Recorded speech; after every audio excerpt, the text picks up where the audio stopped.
in my time existing in the content creation space, video content creation, especially in the political video content creation space, I have found very few people whose content I enjoy more than Chris Doss. I think Chris Doss is consistently on point and provides concise, detailed breakdown for you of the subject matter he's talking about. If you're not following Chris already, you should be on all of his platforms. Here's one of his latest videos. Myself, I'm making videos that are simple, man. When I was getting my master's in economics, I remember thinking, I don't want somebody to have to get a master's to understand me. The question that I'm going to ask you at the end of this video is going to be very simple, but it is going to be very, very uncomfortable. So Gretchen Whitmer, the Democratic governor in Michigan, just passed a bill that fully funds Medicaid in her state. So the people in Michigan almost lost their health care coverage to Donald Trump's Medicaid cuts in his big, beautiful bill. They got this close. But Gretchen Whitmer stepped up and said, not on my watch, not in my state, I'll protect it. But if you remember, Donald Trump won Michigan in 2024. He carried the state. The people of Michigan voted in the guy who just tried to take a sledgehammer to their healthcare coverage and got saved from the consequences of their vote by their Democratic governor, by Democratic politics. So here's your uncomfortable question.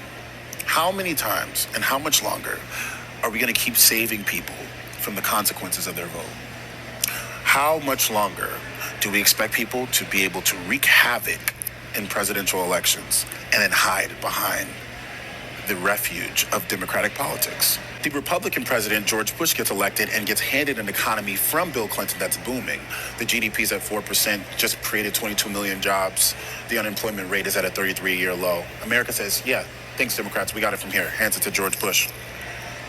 He leaves it in a recession.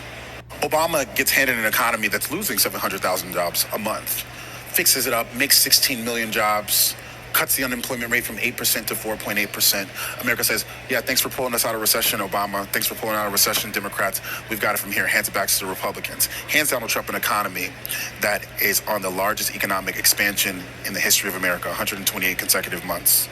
Trump leaves it in a recession again.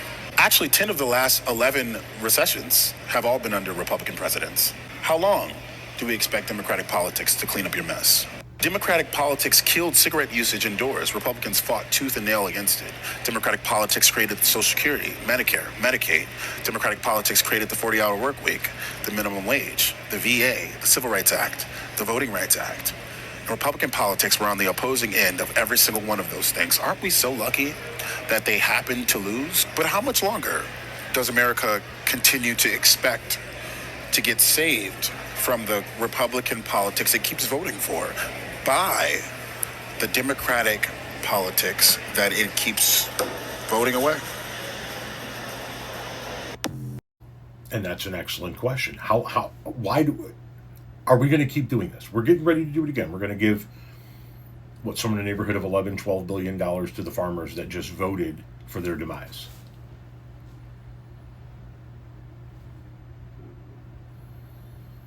So the people of Michigan have been saved by a Democratic governor. What about the people of the rest of the states? Who's going to save the people in Kentucky, Indiana, and Pennsylvania, Arizona?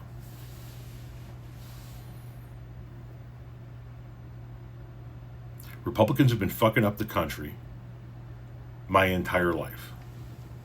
He went back as far as Bill Clinton. Go back to Reagan. Reagan came in and gave one of the biggest tax cuts in the biggest tax cut, I believe, in American history. And what did that generate? Out of control inflation, a record deficit and debt. He had to raise taxes 14 more times in 7 years, could never get it back under control.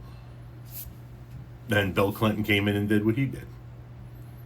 It's been a cycle over and over and over and over again with Republican leadership. And the people that get hurt the most, the farmers, the poor white people in rural America that are on government assistance, the people in the hinterland that do all of their shopping at Walmart, right? These are the people that get hit the most by these policies, and they keep stepping up, voting for Republicans. Republicans keep fucking them over, and Democrats keep coming in and fixing the situation. Everything Chris laid out is 100% accurate. The only factor, the only data point that's missing is the answer. How long do we keep doing this?